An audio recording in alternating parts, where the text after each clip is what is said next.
दिनैनि बे आसाम माला अन्थाइ खाम्फा बेखेवनायनि बे गोथार हाबाफारियाव बाहागो लाफैनाय जोंनि चिरां जिल्लानि इउपिपिएल बिजेपि हान्जानि साफ्रोमबो रायजो राजा नोंथांमोन, दैदेनगिरि नोंथांमोन आरो बर'लेण्ड हालामखौ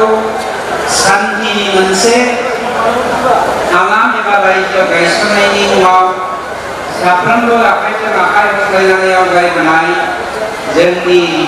माइनाव बिमा नोंथांमोन। दिनै मानाबिले गिबि मन्त्रि हिमन्त बिश्व शर्मा बिथांनि हेफाजाबजों मानाबिले प्रमद बर' बिथांनि दैदेननायाव जोंनि बिटिआरनि सरकारा मोनफ्रोमबो बिथिङाव गासैबो जेंनाखौ सुफुंनानै समाजखौ मोनसे गुबुं महर होनायनि थांखिजों थांनाय 3 बोसोरनि खामानिखौ बा 3 बोसोराव जोङो खामानिफोरखौ मावबोगासिनो दङ। गोबां समाव जोंनि अपोजिशन पार्टिया गोबां बाथ्राखौ लानानै रायजो राजाफोरनि सिगाङाव थांनो नागिरो, नाथाय बिथांमोना सौदावहैबाय थादों। दिनै बिटिआर सुक्तिखौ बिथांमोना सावगोन होनदों, बिटिआर सुक्तिखौ बिथांमोना गाखोगोन होनदों, बिटिआर सुक्तिनि बेरेखायै बिथांमोना हाइकर्टआव केस होदों। जोंनि बे हालामाव थानाय देरफुनाय सेंग्रा सिख्लाफोरनि थांना थानायनि राहा लामाखौ मानाबिले प्रमद बर' बिथाङा होनो थांनायनि सिगां बिथांमोना सेन्ट्रेल सिलेक्सन बर्डनि सिगां बेरेखायै हाइकर्टआव केस होदों। जोंनियाव 900निख्रुइबो बांसिन गावबुरा पस्ट खालि दङ। बे गावबुरा पस्टखौ होनो हाथों इन्टारभिउ खालामनानै होननानै बिथांमोना 14टा केस होदों हाइकर्टआव। बे 14टानिनो जोङो 11टाखौ दाखालि देरहासारनो हाबाय, दा 3 दंबावो। बे 3आ जोबनाय लोगो लोगोनो जोङो गावबुरा बिथांमोननो बे 900टा गावबुरा पस्ट खालिखौ इन्टारभिउ होनानै जोङो साख्रिखौ होनायनि थाखाय राहा लामा लाबाय। बिटिआर सरकारनि सिङाव 1100टा पस्ट खालि दङ। बे 1100टा पस्ट खालिखौबो दाखालि जोङो हाग्रामा बाहिनीखौ हाइकर्टआव होनाय सेन्ट्रेल सिलेक्सन बर्डनि बेरेखायै देरहासार जानो हाबाय आरो बावैसोनो सेन्ट्रेल सिलेक्सन बर्डखौबो फसंनानै एबा दाफुंनानै जोङो 1100 पस्ट खालि थानाय बिभागफोराव बा पस्टफोराव इन्टारभिउ होनानै जोंनि रायजो राजा एबा जोहोलावफोरनो खाबु होनो थाखाय मोनसे আমার বিটিসি অঞ্চলত থকা সকলো জাতি জনগোষ্ঠী, সকলো বনাফাইড ব্যক্তিক আমি যিসকল চৰকাৰী মাটি আছে, যিসকল পিজিআৰত আছে, যিসকল ভিজিআৰত আছে, যিসকল প্ৰপ'জ ৰিজাৰ্ভ ফৰেষ্টত আছে, কিন্তু বেছ অন 2006 ফৰেষ্ট ডুৱেলাৰ এক্ট এই সকলো বস্তু আমি চালি চাই এমপি ইলেকশ্যনৰ আগে আগে আমি সকলো ব্যক্তিকে যিসকল বনাফাইড কমিউনিটি একেসকলক আমি মাটিত পাত্তা দিবলৈ সাজু হৈ আছো। বিটিআৰ অঞ্চলত থকা 35 লক্ষ জনসাধাৰণে আমাক সহায় কৰিব লাগিব। যেনেকৈ যোৱা 3 বছৰে আমাক সহায় কৰি আহিলে, আগন্তুক দিনবোৰতো আমাক সহায় কৰিব লাগিব, যেন আমি শান্তিৰ লগতে প্ৰগতি জয়যাত্ৰা কৰিব পাৰোঁ। অৰ্থাৎ সকলো জাতি জনগোষ্ঠী, সকলো বনাফাইড চিটিজেনক আমি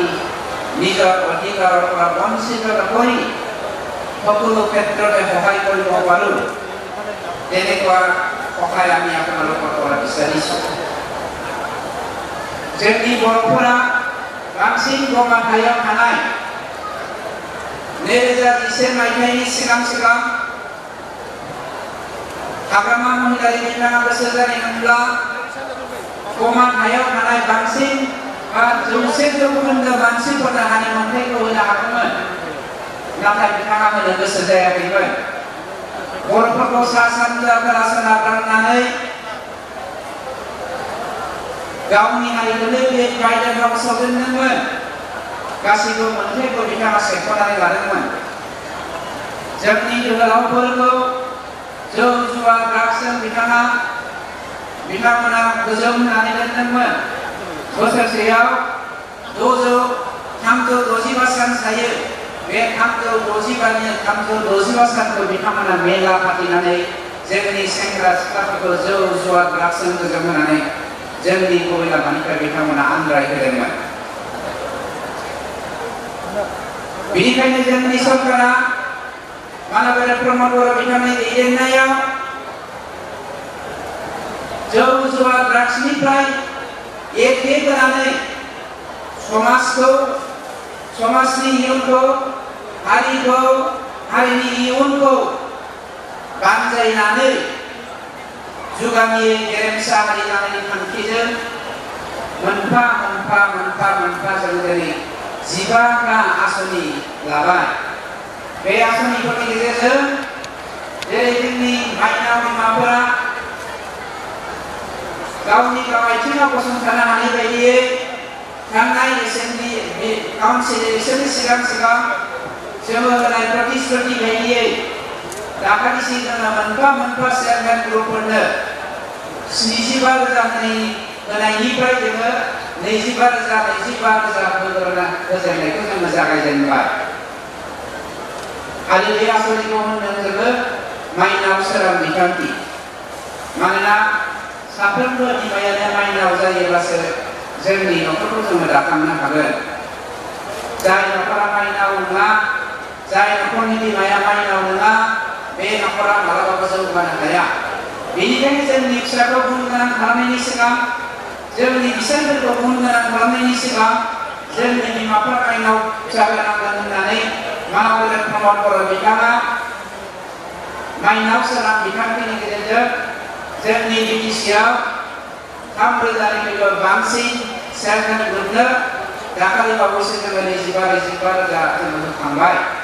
देग्लायबो नै बावैसोनो मोनफ्रोमबो कनस्टिट्युएन्सिनि बा बिआरनि सिङाव 100 सेल्फ हेल्प ग्रुपनो जोङो माइनाव सोरां बिथांखिखौ होनो थाखाय थियारि जादों जाय जोंनि बिजेपि आरो इउपिपिएल जिएसपि दोलोनि बिमाफोरा दिनैसिमबो सेल्फ हेल्प ग्रुपखौ रेजिस्टार खालामनानै लायाखै बिथांमोनखौ गोख्रैनो रेजिस्टार खालामनानै लानो थाखाय जोंनि सरकारनिफ्राय जोङो खावलायदों सिबियाथा रायजो राजा नोंथांमोन गावनि न'खरखौ गसंथानो होनो हायोब्लासो हारिखौ जोङो नायनो हायो हारिया गसंथानो हायोब्ला मुलुगखौबो जोङो समायहोनो हायो थांनाय 17 बोसोराव जालांनाय गासैबो दुखु दाहा सैनांनायफोरखौ जोङो बावगारनो सानो नाथाय बिथां हाग्रामानि माखासे दैदेनगिरिफोरा दिनैसिमबो जोंनि समाजाव जोंनि मानसिफोरखौ गुलाय गुजाय खालामनो नागिरबाय थायो बर'आव मोनसे बाथ्रा भाव दङ जे सिंखावरि जोलाया बिलो नागिर जायगा सोलायबाय थायो अर्थात गोदान बिलोआव थांनानै जो सिंखावरिखौ नागिरनानै थांनाय आखुथाया जादों जोला सिंखावरिनि बिटिएफनि माखासे दैदेनगिरिफोरनि आखलाबो माफा जोला सिंखावरिफोर बायदि बिथांमोना दाबसे जायगायावनो थि थानानै मालाबाबो बे बिलोखौ समायहोनो थाखाय खामानि मावा दाबसे बिलोखौ नागारनानै गुबुन दाबसे बिलोआव थांनानै बिथांमोना बिलोखौ गुबुंले खालामनायनि आखुथाया जोनोमनिफ्रायनो दङ बेनिखायनो जोङो बुंनो नागिरदों बिटिएफनि Maximum 99% दैदेनगिरिफोरानो साफा सिंखावरि जोलासो दिनै जोंनि दोलोआ मानाबेरे हिमन्त बिश्व शर्मा बिथांनि आशीर्बाद लानानै बा हेफाजाबजों जोंनि बिटिआर मालाखौ जौगाहोनायनि थाखाय थैथां नांनानै दङ जोंनि फिसाफ्रा जौ फाग्ला दाजाथों जुवा फाग्ला दाजाथों होननानैनो जोङो दिनै बड'फा इउएन ब्रह्म सुपार 50 आसनिखौ आसनिनि गेजेरजों लेखा गोरों सेंग्राफोरखौ दिल्लीयाव 11 दाननि थाखाय फ्रि कचिं आईएएस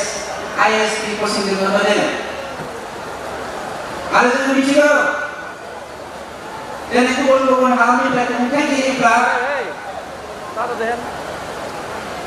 जोंखौ खुंफैयो आरो बिथांमोना जोंनि बार दै आसार खान्थि हारिमु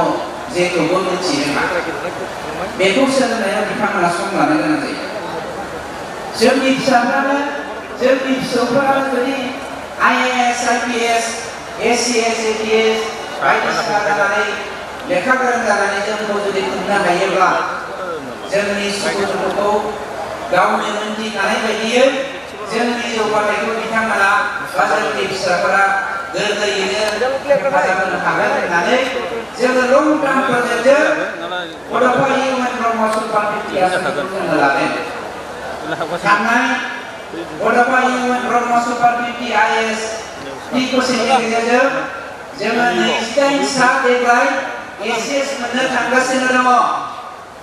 28 सा जोंनि फिसाफ्रा जुदि एसीएस मोनोब्ला बा यूपीएस मोनोब्ला जोंनि बड'लेण्ड ओनसोलाव पुलिस बिफानानो जा बा एडमिनिस्ट्रेटिभ बिफानानो जा जोंनि आखायाव फैगोन बा जोंनि फिसाफ्रानो जोंजों थाफागोन बे थांखिजों जोङो थाखाखौ गारनानैब्लाबो जोङो दिनै खामानिखौ मावदों नाथाय बिटिआरनि मानसिफोरा जोंनि जाम्बा जाम्बि रायजो राजाखौ बबेबा थुनानै दोनो नोंसिनि गथ'आ मा मावदों दिनै हाथाय बाजाराव दुर्बल जालांबाय दखानिफ्रा दुर्बल जाबाय फैसा गैला होननानै बुंदों फैसाया माबोरै थागोन मानसिनि आखायाव माबोरै थागोन इजि सिस्टेमै गोदोनि दिनाव थांनाय 17 बोसोराव बिटिआरआ मोनसे खामानिखौनो खेबब्रै खेबबा मावनानै थाखा जाबोदों जायनि जाहोनाव कन्ट्रेक्टरफोरनि आखायाव फैसा थायो बा थादोंबो बेखायनो दखानिफ्रा गोरलैयैनो बे कन्ट्रेक्टरफोरनि फैसाखौ बा दैदेनगिरिफोरनि फैसाखौ गोरलैयैनो मोननो हादोंमोन जोंलाय मानो नामा जाबा गुबुन मानसिफोरनो फैसा जाहोलाबायनो जोंनि फिसाफोरखौ जों फोरोंगोन गाबां जोङो भुटानाव थांनानै माने सानसेयावनो हरसेयावनो 5 लाख गाहामनि जौखौ होयो जोंनि फिसाफोरखौ फोरोंगोन गाबां जोङो बोसोराव बोसोरसे मानि माने जोङो मेला खालामो जाय मेलायाव जोंनि फिसाइफोरा जोंनि बिफाफोरा जौ लोंनानै जुवा गेलेनानै जोंनि न'खरखौ धंस खालामदों बेनिखायनो जोङो हाग्रामानि एक्टिभिटिसनिफ्राय जोंनि समाजखौ फुरायै बोखानानै लाबोनानै गोजोन सान्थि आरो आब्रुथिनि गेजेरजों जौगाथाय लाबोनायनि मिजिंजों जोङो दिनै खामानि मावदों जोङो जौ फाग्ला नुवाखै जोंखौ नुसाराखै जोङो डान्स गेलेया नालाय जोंखौ नुसाराखै जोङो मेला खालामनानै जोंखौ नुसाराखै आरो बेफोरबायदिखौ जों खालामनो नागिरा गोजोननाय मोनदों नोंथांमोना दिनै लैहोर फैनानै माननीय चीफ मिनिस्टार बिथांखौ बरायनो फैदों आरो बिथांनि आखाइजों खालामनाय जोंनि आसनिफोरनि गेजेरजों जोंनि बिमा माहारिखौ सिबिनो थाखाय आवगायबोनायनि थाखाय साफ्रोमखौबो हामबाय होननानै आंनि बिबुंथिखौ फोजोबबाय गोजोन्थों।